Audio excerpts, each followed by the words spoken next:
Assalamualaikum warahmatullahi wabarakatuh. Kisah Bahram Al-Majusi.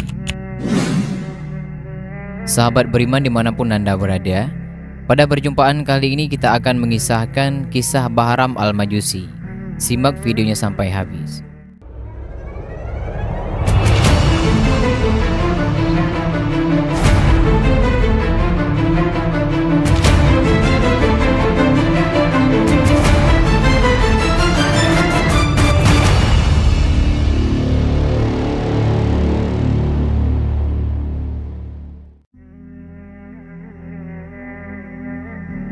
Teman-temanku seiman yang dirahmati Allah, siapapun yang bersungguh-sungguh menyesali dosanya lalu melakukan taubat dan mengikuti segala perintah Allah Subhanahu wa taala, pastilah akan mendapat perlindungan.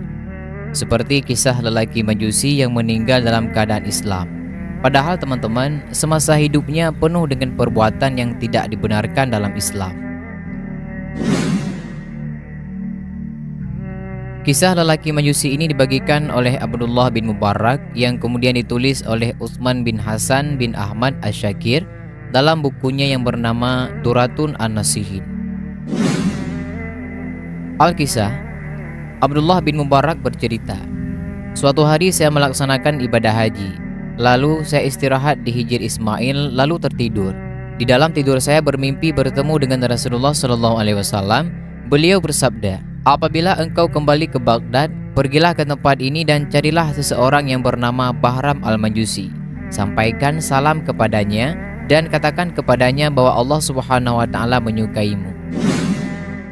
Lalu ketika itu saya terbangun dari tidur seraya mengucapkan, mungkin ini hanyalah mimpi dari setan.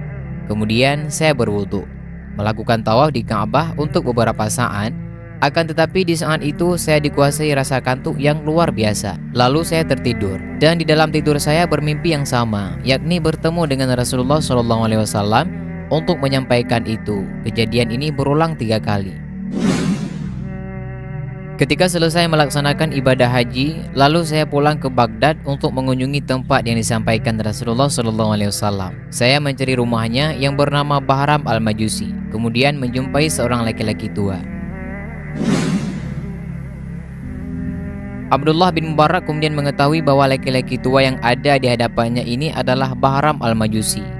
Saya bertanya, apakah engkau yang bernama Bahram Al-Majusi? Dia menjawab, benar, saya dikenal sebagai orang yang memberi pinjaman kepada masyarakat dengan cara yang baru ataupun rentenir. Akan tetapi menurut saya ini baik. Kemudian Abdullah menjawab, ini adalah haram ataupun salah menurut Nabi Muhammad. Abdullah bertanya lagi, apakah engkau mempunyai kebaikan selain itu? Bahram menjawab, ada. Saya mempunyai 4 putri dan 4 orang putra. Lalu putri saya nikahkan dengan putra saya sendiri. Abdullah menjawab dan bertanya, ini juga haram. Apakah engkau mempunyai kebaikan lain? Bahram menjawab, ada. Saya membuat jamuan makan untuk orang-orang Majusi pada saat pernikahan putri saya dan putra saya. Kemudian Abdullah menjawab dan pula bertanya, ini juga haram. Apakah ada kebaikan lain selain itu? Bahram menjawab, ada. Dahulu saya mempunyai putri yang sangat cantik dan saya tidak menemukan pasangan yang sebanding dengannya. Maka saya nikahi sendiri dan aku jamui makanan pada saat pesta pernikahan yang dihadiri lebih dari 1000 orang Majusi. Kemudian Abdullah menjawab dan bertanya lagi, ini juga haram. Apakah ada kebaikan lain yang engkau lakukan selain itu? Bahram menjawab, ada. Suatu malam saya hendak menyetubuhi putri saya di atas ranjang. Tiba-tiba ada seorang wanita beragama sepertimu, yaitu Islam, memasuki rumahku dan memadamkan pelita ataupun lampu. Kemudian saya menyalakan pelita saya lagi, lalu dia keluar. Lalu dia masuk lagi untuk memadamkan pelita rumahku. Lalu saya menyalakan lagi, lalu dia keluar. Itu terjadi sampai 3 kali. Dalam hati saya berkata, jangan-jangan wanita itu adalah pencuri. Lalu saya ikuti dia dari belakang sampai kembali ke rumahnya. Dan saya melihat dia mempunyai 4 anak.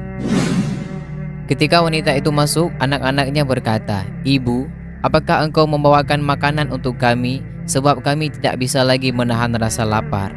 Lalu ibunya meneteskan air mata seraya berkata, saya malu untuk meminta kepada selain Allah, sedangkan yang aku minta adalah seorang Majusi. Ketika saya mendengar ucapan wanita itu, lalu saya pulang ke rumah untuk mengambil sebuah wadah yang terisi penuh makanan. Lalu saya membawanya sendiri ke rumahnya dan saya berikan kepadanya, maka ia sangat senang sekali. Kemudian Abdullah bin Mubarak berkata, "Inilah yang dimaksud dengan kebaikan. Aku akan menyampaikan berita untukmu." Kemudian teman-teman, Abdullah bin Mubarak menyampaikan mimpi tentang Rasulullah SAW kepadanya, dan Abdullah menceritakan semuanya kepadanya. Lalu Bahram Al-Majusi berkata, "Saya bersaksi bahwa tiada Tuhan selain Allah, dan saya bersaksi bahwa Muhammad adalah hamba dan utusan Allah." Tiba-tiba dia terjatuh dan meninggal pada saat itu juga. Saya tidak bisa meninggalkannya sampai saya memandikan dan mensolatinya. Ketika itu teman-teman, Abdullah bin Mubarak mengatakan, "Wahai hamba Allah, bersikap dermawanlah kepada semua makhluk Allah, sebab cara itu dapat merubahkan permusuhan menjadi kasih sayang." Teman-temanku seiman yang dirahmati Allah, demikianlah penjelasan mengenai kisah Bahram Al-Majusi, sosok lelaki bejat yang dapat salam dari Rasulullah. Semoga dari penjelasan ini dapat bermanfaat bagi kita semua. Amin ya rabbal alamin. Assalamualaikum warahmatullahi wabarakatuh.